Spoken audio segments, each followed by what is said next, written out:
The arsenic vial shattered on the hardwood floor of the Double Oak Ranch house, sending shards skittering like broken promises.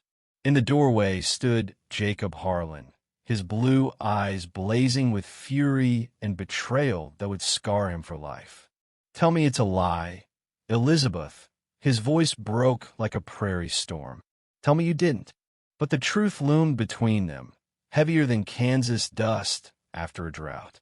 6 months of heated nights, stolen glances, and vows whispered in the dark hall founded on the tomb of a poisoned husband. Elizabeth Whitaker's raven hair tumbled over her shoulders as she dropped to her knees, her cotton nightdress hugging the figure that had ignited his deepest desires. "Jacob, please hear me out." The wind wailed across the flatlands, burying secrets that should have stayed hidden in Chicago. On the frontier, a man's history could doom him, but a woman's? It could unravel everything. In November 1890, the Flint Hills of Kansas were locked in an early freeze, with snowdrifts piling against barbed wire fences. Jacob Harlan, at 28, owned 1,200 acres of prime wheat land and a herd of longhorns that could make a man rich. But wealth rang hollow without someone to share the sunsets. For years since his mop passed from fever, for years of silence broken only by his ranch hand, Sam Jenkins, and the lowing of cattle. For years without a woman's warmth. The trek to Willow Bend took 3 hours on horseback through biting winds. Jacob's breath clouded as he hitched his stallion outside Murphy's Inn. He needed flour, kerosene, and bullets. What he found was her. Elizabeth Whitaker perched in the lobby like a vision from a dime novel, her navy wool gown accentuating a form that turned heads.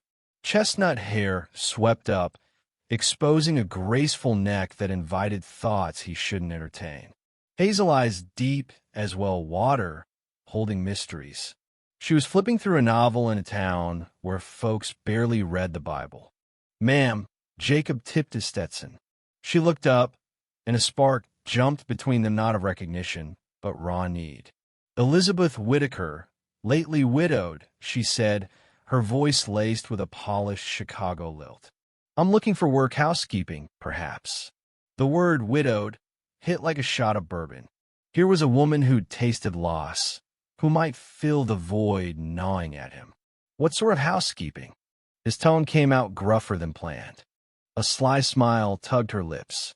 "Meals, mending, running a home. Whatever a bachelor requires." The whatever sent fire through his veins. This wasn't some naive homesteader's daughter. This was a woman worldly and willing. "Winter's brutal on the Double Oak," Jacob warned. "Remote, just me and my hands, Sam. Isolation suits me fine, Mr. Harlan. Better than city entanglements." Murphy bustled in with coffee, eyeing them knowingly. The whole town would buzz by dawn. Jacob didn't care. The deal: steady work till spring, room, board, and $25 monthly. He should have haggled. Instead, he agreed like a fool. "Start today, if you'll take me." Those words, husky and loaded, nearly undid him. Loading her valise into the wagon, he caught her citrus water mixed with something smoky, intoxicating. The ride back crackled with tension, snow flurries swirling like unspoken thoughts. Elizabeth sat near, her knee brushing his with every rut. "You're not what I pictured," she said as they topped the rise, overlooking his spread. "What did you figure?" Someone weathered, set in his ways. The Double Oak sprawled below. Farmhouse, silos, pastures all earned through sweat and grit. But through her gaze, it felt barren. "I've been set too long," he confessed. "Time for some shaking up." She eyed his jawline in the fading light. "Be wary, Jacob. Some shakes can shatter a man." He should have heeded that, but all he craved was her touch. Sam Jenkins met them at the barn, his leathery face dubious. "This is the new help." "Elizabeth Whitaker," Jacob introduced. "Mrs. Whitaker, my foreman Sam." Sam nodded warily. Ma'am, I'll haul your bag. Unpacking. Jacob noted her sparse belongings, so woman running, not relocating. From what? Showing her quarters. The house transformed with her presence, shadows softening. Elizabeth Whitaker turned the double oak from a dusty shell into a haven. Suppers of roast beef in gravy, cornbread fluffy as clouds, peach cobblers that had Sam praising the Lord. She darned shirts with fine threads, stocked pantries like a general, and infused rooms with scents of polish and herbs. But the torments were the intimacies, her humming while churning butter, hips swaying rhythmically, bending to tend the hearth, revealing lace-trimmed petticoats, loosening her hair at dusk, combing it in her doorway silhouette. Thanksgiving brought a norther that howled like banshees. Jacob found her in the den, nestled in his pa's armchair with a book and whiskey, lamplight gilding her skin. Happy holiday, she toasted. He poured his own, stiff. Not much festivity. I've seen a leaner. At least here, I'm valued. Valued lingered like smoke. She set aside her novel romance tales and fixed him with those hazel eyes. You're an enigma, Jacob Harlan. Prime catch, yet hermit-like. The liquor burned. Picky maybe, or scared. She stood, closing the gap, close enough to count her lashes. Inhale that smoky rose. Scared of craving what you can't tame. Her palm on his chest sent jolts. Jacob's breath hitched. I'm no blushing miss, she murmured. I know desire.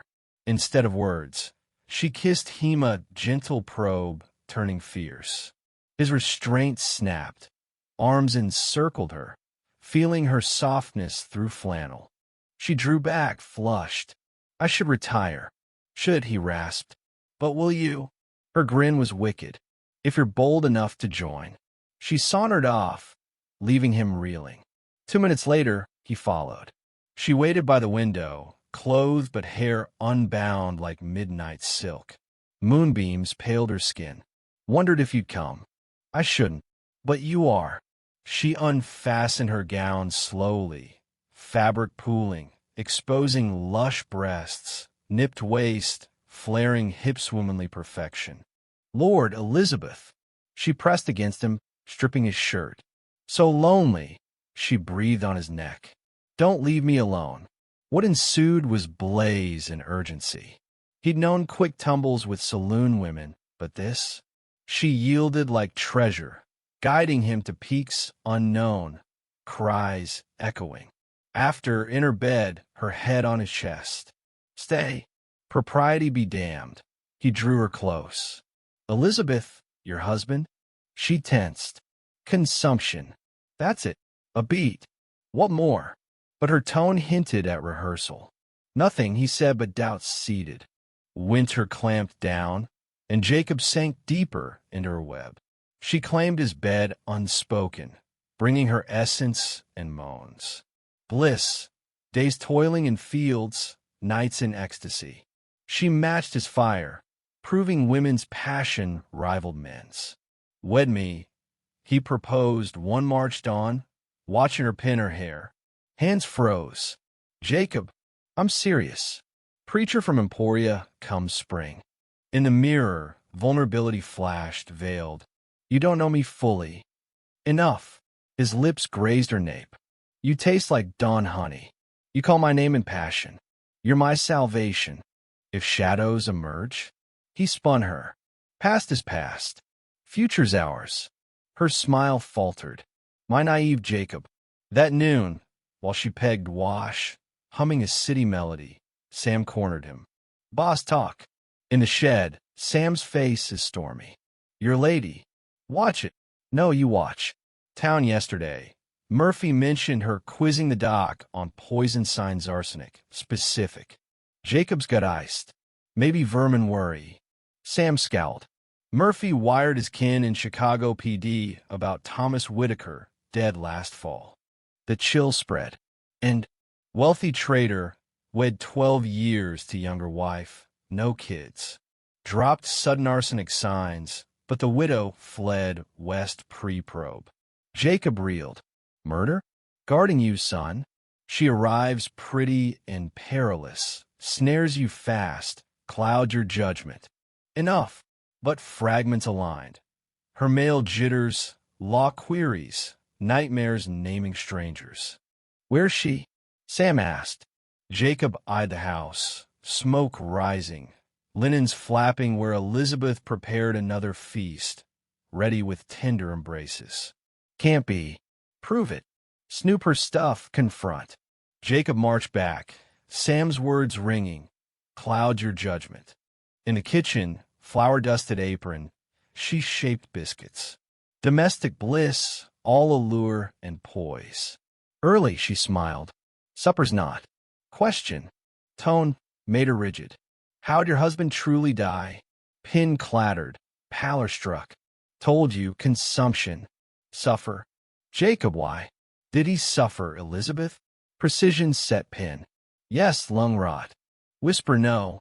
Arsenic. Blow landed. He recoiled, hand a holster. Christ, Elizabeth. Explain. Killed him. Chin up defiant. Kitchen shrank, air choked.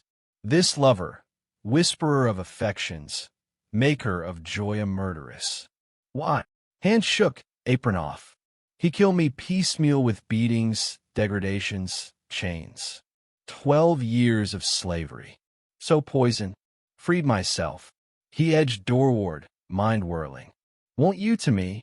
Face shattered. I love you, idiot. First true love. But killers love genuine or venom. Wind screamed like perdition. Arsenic vial on the table like dynamite. She'd fetched it calmly, tears flowing. Kept it, safeguard if past surfaced. Jacob stared at the innocuous bottle, a potent destroyer. Turn you in. Should. Law hunts you. No. Used me, bedded for cover. Flinched like a slap. Initially, yes. But not later. Never. Months replayed. Dawn laughs. Tending cuts. Turning emptiness to Eden. Holding through terrors. Affirming worth. If I free you, no more kills. Vow it. If you stay, hope ward with fear. Prove daily I'm beyond my nadir. Outside, Sam saddled mount for the sheriff 4 miles through drifts. For miles to betray his redeemer. Jacob seized the vial. Elizabeth, steady as he hurled it to flames glass burst, fire, greening toxic. Thomas Whitaker's gone. Elizabeth Harlan never was. She crumpled into him, weeping. He clutched her, inhaling rose and shadows and absolution. Some find salvation in faith, fortune, and fights. Jacob Harlan found it in a murderess who slew for survival. Under Kansas stars, otter tales unfolded. What do you think, should Jacob have turned her in, or was forgiveness the right call? Drop your take in the comments below. Stand your ground and share your views on love, justice, and second chances.